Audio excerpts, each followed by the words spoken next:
Сегодня гражданский авиационный флот России примерно на 85% состоит из самолетов западного производства – Boeing и Airbus. Это не выбор, это необходимость. Как получилось, что от Советского Союза, который когда-то производил собственные двигатели, собственные фюзеляжи и собственные самолеты, мы пришли к ситуации, где даже запасные части поступают из-за границы? Пока вы ставите лайк этому видео и подписываетесь на канал, давайте вместе поймем, как именно произошли эти изменения. В 1991 году, когда Советский Союз распался, наша авиационная промышленность соответствовала мировым стандартам. Тюполев, Ильюшин и Антонов были брендами, известными во всем мире. Но период экономического перехода сильно ударил по нашим заводам. Инвестиции остановились, бюджеты на исследования и разработки были сокращены, расход топлива у самолетов Туполев Ту-154 был выше, чем у Боинга 737. Затраты на техническое обслуживание выросли, и конкуренция стала гораздо жестче. В 90-е годы западные СМИ в некоторых случаях чрезмерно освещали авиационные происшествия, формируя предвзятое отношение к российским самолетам. Европейские аэропорты начали вводить ограничения. Руководство Аэрофлот оказалось перед трудным выбором – либо трансформация, либо крах. Так начался процесс закупки западных самолетов. Это был не выбор, это было навязанное решение. До 2014 года наш авиационный сектор быстро рос. Аэрофлот в период с 2010 по 2014 год приобрел 139 новых самолетов. S-7 Airlines, Ural Airlines и UT Air также расширяли свои парки. В 2013 году Россия стала самым быстро растущим авиационным рынком Европы. Программа SSJ-100 начала набирать темп. Но экономическая реальность была иной. Заказы на западные самолеты продолжались. В 2014 году, после воссоединения Крыма с Россией, появились первые санкции, но они почти не затронули гражданскую авиацию. В 2015 году мы все еще могли размещать заказы у Airbus. В 2019 году было перевезено 146 миллионов пассажиров. Установлен рекорд. Маршрут Москва-Стамбул стал одним из самых загруженных в Европе. Но февраль 2022 года изменил все. На третий день специальной военной операции в Украине Европейский Союз закрыл свое воздушное пространство. Соединенные Штаты ввели эмбарго в отношении Boeing. Контракты с Airbus были приостановлены, страховые полисы на самолеты были аннулированы, 515 арендованных самолетов остались на территории нашей страны. Лизинговые компании потребовали их вернуть, но мы приняли решение оставить самолеты внутри страны. Ситуация, не имеющая аналогов в истории. Самолеты общей стоимостью около 10 миллиардов долларов. В первые месяцы период был крайне сложным. Поставка запасных частей стала серьезной проблемой. Наши технические специалисты начали находить нестандартные решения. Некоторые компоненты стали переставляться с одних самолетов на другие. Через Иран, Турцию, Китай и Индию были выстроены альтернативные цепочки поставок. Если раньше шина для Boeing 737 стоила около $5000, то после санкций цена выросла до $25000. Но отрасль устояла.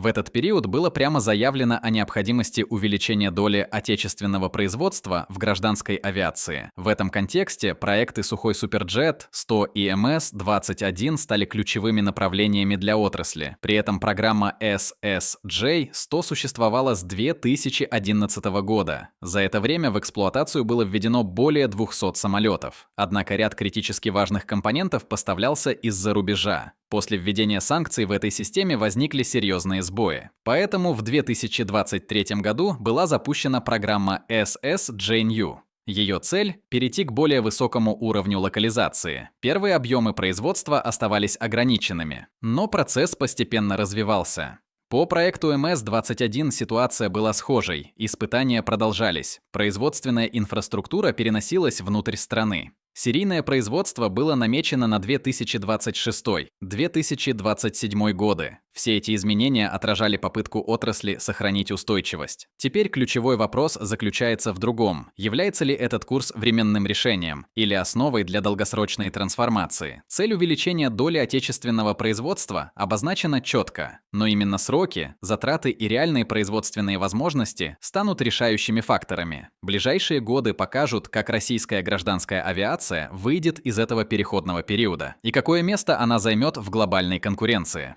Стратегическое партнерство с Китаем в авиационной сфере в этот период начало активно развиваться. В 2023 году Владимир Путин провел переговоры с Си Цзиньпин. В ходе этих встреч обсуждалась и тема гражданской авиации. Одним из пунктов стал китайский пассажирский самолет С-919. Российская сторона заявила о намерении рассмотреть заказ примерно 100 самолетов. Так начала формироваться модель сотрудничества формата «Восток-Восток». Китайские технологии, российский рынок и в перспективе совместное производство. На бумаге такая схема выглядела логичной и взаимовыгодной. Однако на практике все оказалось сложнее. Несмотря на китайскую сборку, ряд ключевых компонентов по-прежнему зависел от западных поставщиков. Это ограничивало реальную самостоятельность проекта. Параллельно усиливалось давление со стороны США. Сигнал был прямым. Поставки в Россию могут повлечь последствия для других контрактов.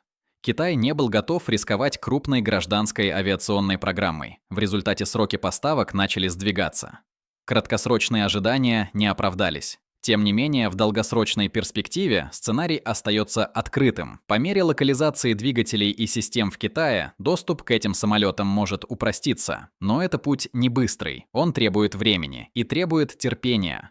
Сегодня гражданский авиационный флот стал меньше, чем был в 2022 году. Количество самолетов сократилось. Это произошло не по плану, а как следствие внешних ограничений и условий эксплуатации. Технические сложности полностью не исчезли. В 2023 году произошло несколько инцидентов, связанных с двигателями. Во всех случаях самолеты безопасно совершили посадку. Это показывает, что система продолжает работать, но делает это под серьезным давлением. Экономическая нагрузка заметно выросла. Расходы на обслуживание и эксплуатацию увеличились в разы. Это напрямую отразилось на стоимости авиаперевозок внутри страны. Особенно это заметно на дальних маршрутах. На таких направлениях, как Москва, Владивосток, в отдельные периоды цены на билеты приближались к двукратному росту по сравнению с предыдущими годами. Это вызывает недовольство пассажиров. И такая реакция вполне понятна. Однако текущая ситуация рассматривается как временная. Параллельно начали активнее развиваться альтернативные виды транспорта. В первую очередь, железнодорожные перевозки. Инвестиции в эту сферу были увеличены. Цель – снизить нагрузку на гражданскую авиацию в переходный период. Решения при этом уже обозначены. Полностью локализованная версия SSJ New должна быть готова к 2026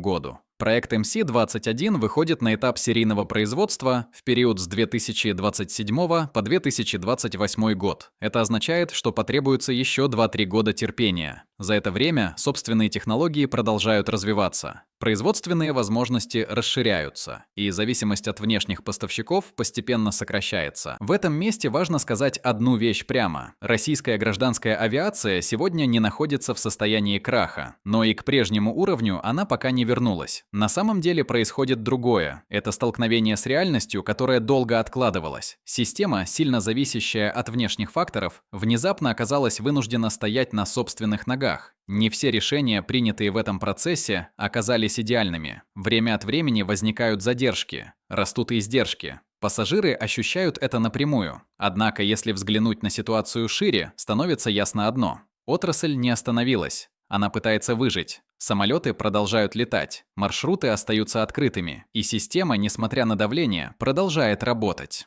Главный вопрос – что будет дальше? Ближайшие несколько лет станут периодом формирования не только новых самолетов, но и нового подхода к авиации. Останутся ли цели по локализации на уровне планов? Или они действительно найдут отражение в реальном флоте? Это покажет время. Но один факт уже очевиден – возврата к прежней модели не будет. Для гражданской авиации России этот период нельзя назвать комфортным. Это более дорогой путь, более медленный и более сложный. Но одновременно это попытка выстроить более самостоятельную систему. Будет ли эта попытка успешной?